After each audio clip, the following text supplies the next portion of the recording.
Good afternoon, Ian. Thank you so much for joining us today on our first Umbrellar Digital Changemakers podcast series. It's an honour to have you here. Now, your career has spanned a number of technology disciplinaries. You owned your own software company. You've been with Umbrellar back in the old days. You've been to country manager at Pax8 and now leading the helm at Umbrellar Technology Group. So can you just take us through the journey of Umbrellar from its early days to becoming part of Pax8 and now back as an independent company? Thanks, Shavvah. Wonderful to be here today and representing the team. A little bit about the history. It's a great story, the Umbrellar story. For over 20 years, Umbrellar has been delivering cloud services.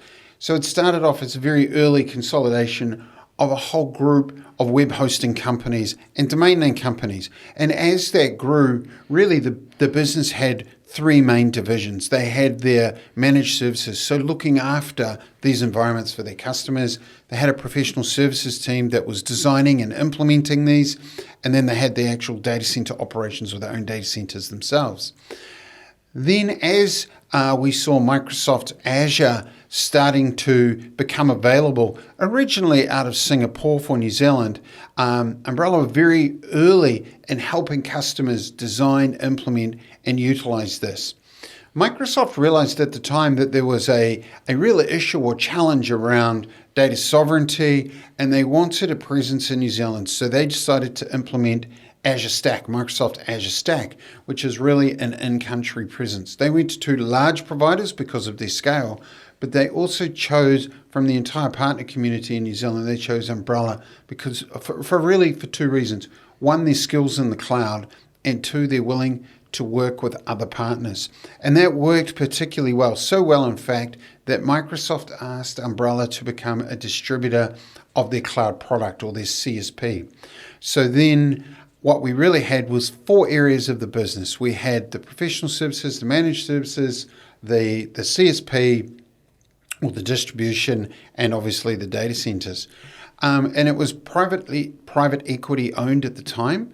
So in late 2020-21, it was decided to sell the business in New Zealand, and it was sold to Pax8, which is a large, growing American-based software distributor or cloud distributor, and they bought the entire business lock, stock, and barrel.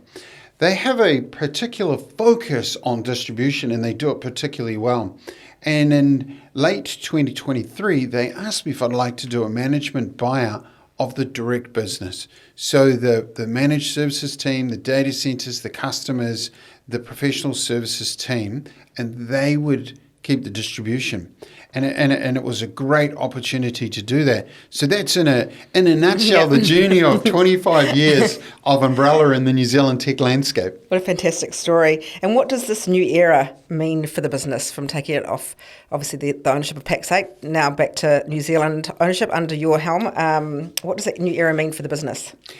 I think it's a real opportunity to go back to the focus on the roots, which was cloud infrastructure. And doing that particularly well, of continuing to bring innovation and I guess utilizing our team's creativity and ingenuity and their experience to help new and existing customers further their cloud, especially as we see the emergence of AI. Absolutely. Now, Umbrella's been part of the New Zealand tech landscape for 25 years. What do you think has kept it relevant and successful in that time? Yeah, I think the main thing is trust. So New Zealanders are very early adopters of the cloud, and we see that in the statistics coming out from Microsoft. If you look at the Office 365 platform, they have the highest penetration amongst companies in the world, of any country in the world. So New Zealanders are really happy to embrace technology. And we saw that with public cloud or Azure, that the reason that we've been successful is we've been able to help the very early adopters. So we brought some of the first SAP workloads to Azure. We helped a lot of ISVs go from an on-prem to a public cloud environment, and a number of SMBs, small businesses, and large enterprises. So when you look at the journey that we've been on, we've gained a lot of experience, we've built a lot of trust, and I think that's what's kept us very relevant for 25 years. And just to go back on what you were saying just then, you're saying New Zealand are one of the first adopters in the world of cloud and the vast 365 penetration. Why do you think that is? Is that due to our number 8 wire mentality, Kiwi ingenuity? Personally, what do you think? I think New Zealanders have been really good at embracing technology, and I think that number 8 attitude of being creative and finding solutions to problems that are maybe a little outside the box, it makes us different. It makes New Zealand special. And I think we've been able to do that with our cloud offerings and our managed service offerings as well. Yeah, right. What are the biggest misconceptions that you feel businesses still have around cloud adoption, and what should they know instead? And we think about this two ways. We've got customers that have yet to migrate to the cloud, and then we can maybe talk about customers that have moved to the cloud.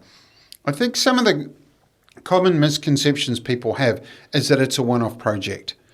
And the thing I would always encourage businesses to look at when they're considering an infrastructure change like this is to, one, look at the business case. What are we trying to achieve here? This shouldn't be a purely engineering decision. This is a journey, a digital transformation, we used to call it a few years ago, of your business. So you should be looking at the outcomes that you want. Then consider the engineering. And it's really simple, right? Your cloud move should be fit for purpose. It should comply with a good cloud adoption framework. You should have a really tight eye on the cost. And of course, it needs to be secure.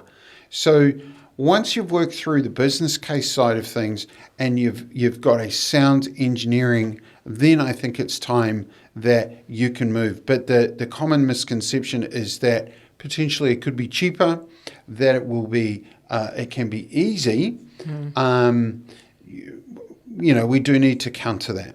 And so I guess you really need MSP or managed service provider as an extension of your team, someone that's got expert skills in the area that can help people, whether they're in the cloud or looking at moving to the cloud.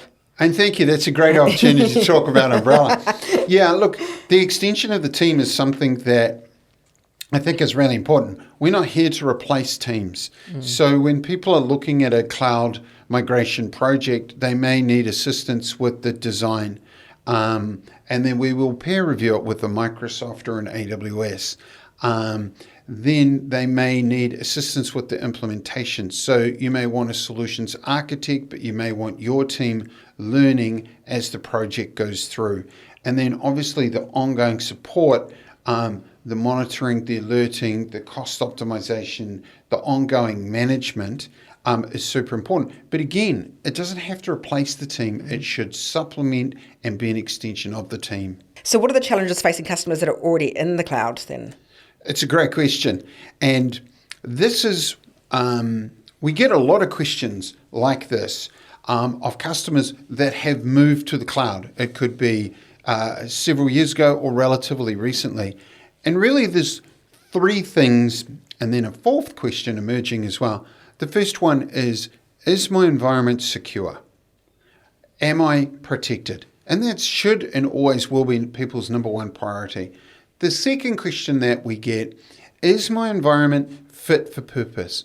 Do I comply with a good cloud adoption framework? Is it the right platform for me? And then the third thing, and to be fair, in this current economic climate, we get this a lot. We're spending a lot. Are we optimizing our spend? Could it be better? And they're really the three things to be thinking about if you're in the cloud. Am I secure? Is my environment fit for purpose? And am I getting value for money? The fourth thing that we're seeing emerging now is, am I ready to embrace AI? Thank you. So going back to the cloud costs, as you say, that's other than security, that's one of the biggest things we hear from our customers on a day-to-day basis. And it's a major challenge for CFOs and IT leaders. What's the smartest approach to keeping those costs under control? It's an old saying, but a good one, is inspect what you expect. And I think total visibility of your cloud spend and reviewing it very regularly. So there is always a finger on the pulse. So the first thing is to look at is to have good visibility and to use the tools that are provided. So both the AWS platforms and the Microsoft platforms provide really good cost management tools and ensure that they're being used. The second thing is to engineer with cost in mind. And as new services are being brought online, it's a really good opportunity to ensure that the technology that you're using is right for you now and is fit for purpose going forward, but also is there a better or more cost-effective option? You want to be managing and controlling your Azure spend or your AWS spend. You don't want it spiraling. And there's always things that people don't consider when they're first, looking at the cloud or they're in the cloud. They will have underestimated traffic costs, for example. So these are things that as Umbrella on a monthly basis, we sit down and we review spend. We look at how we can re-engineer, or we can also, as you're bringing on new services, all of the vendors now provide it is really quite attractive funding. So as you have new cloud-based projects, make sure that your vendors are supporting them. Make sure that you've got the right SKUs or the servers, the environment, the offerings that you're using are the most cost-effective or potentially on promo. So there is a little bit of work to keep that, but you can really find some great cost optimizations. And simple things, reserved instances on Azure, for example, can produce savings around 45%.